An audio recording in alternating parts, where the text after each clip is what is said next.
Autoline Daily is brought to you by Bridgestone, your journey, our passion.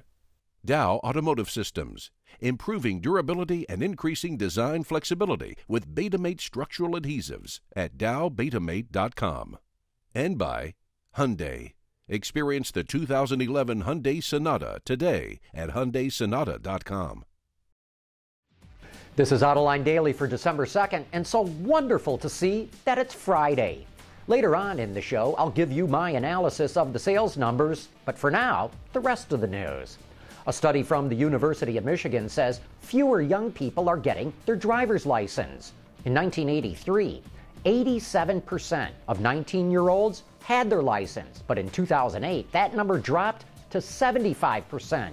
Part of the reason is there are more restrictions for teenagers to get their license now, but the main factor is teenagers don't need to drive anymore to socialize with their friends. They've got smartphones and the internet to do that, and I'm telling you, this is a serious threat to the long-term health of the automotive industry. Well, we've got one more Tokyo reveal to look at. Suzuki took the wraps off the Swift EV hybrid. Like the Volt, it has a small engine to charge the battery when it gets drained. It can travel up to 18 miles in electric driving only because Suzuki says that's the average distance most Swift drivers drive. That means it uses a smaller battery, which means it costs less and does not take as long to charge. You know, maybe having the cheapest car is not cheap enough. Sales of motorcycles in India are growing because they're not nearly as expensive as small cars like the Tata Nano. You can buy a motorcycle in India for around $830, while the Nano sells for about $2,800. But you know, it's also about image. Who wants to show off to their family and friends and neighbors that they bought the cheapest car that you can buy? And as long as I'm asking questions, who says the Chinese aren't innovative? The Double Star Tire Company decided that if every car in the world has black tires, then there's probably an opportunity to do something different. So it's going to offer a multitude of different colored tires, from red to blue to green and just about every other color in the rainbow. So the next time you go out to light them up and lay down some rubber, you could leave some beautiful aqua-colored strips running down the road.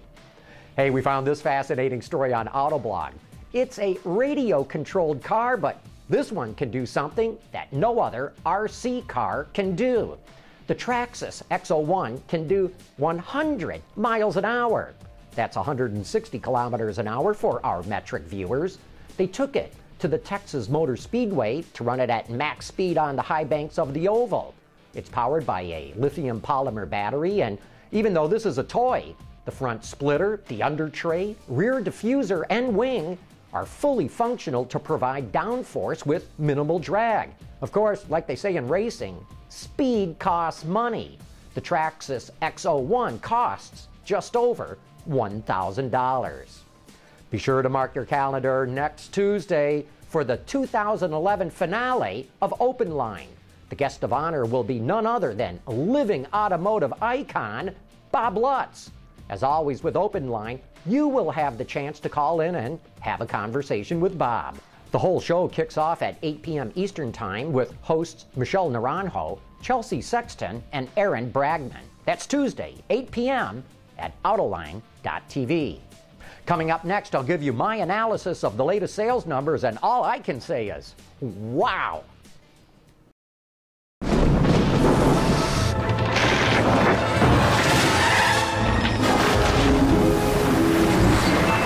Drivers who want to get the most out of their cars.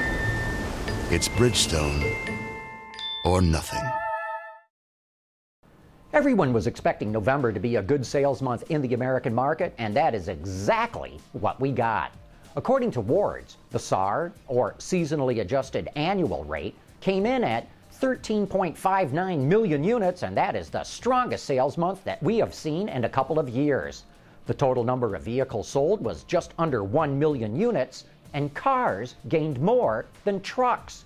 The biggest gainers on a daily sales rate basis, which is the way that Wards does it and provides the most accurate year-to-year comparison, shows Mercedes topping the sales charts with sales up nearly 41%, followed by Chrysler at just under 40%. Volkswagen was up just under 35%, and Kia up more than 33%. I'm telling you folks, those are huge increases. But some automakers did see their sales go down, including Suzuki, Subaru, and Mitsubishi, but they're minor players. Most notably, Honda was off 10%. That's mainly because of a big drop in sales with the Accord and a brand new Civic, which was up only 3.5%. And that's not very good for a brand new car. In fact, Nissan outsold Honda. But here's the real news. Hyundai-Kia outsold both of them. The best-selling passenger car in the American market was the Toyota Camry, followed by the Nissan Altima and Ford Fusion. The F-Series continues to dominate the full-size pickup segment, outselling the Chevy Silverado and GMC Sierra combined. And Ford is clearly clearing out stocks of the outgoing Escape to make room for the new one because it decimated the competition in the crossover segment. Hey, let's go back to the big winners for a moment. Mercedes topped the list of big gainers thanks to the C-Class, which was up 104%, while at Chrysler, Jeeps were literally flying off the lots. Sales of the Compass were up 847%. Pretty impressive sales numbers. Hey, remember, you can always subscribe to our email list and get the latest information and all of our updates delivered right to your inbox. Just go to Autoline.tv, scroll down the home page, and on the left-hand side, you'll see a box to click on where you can enroll for free. And that wraps up this week's coverage of the latest news in the global automotive industry. Have a great weekend, and we'll see you back here on Monday.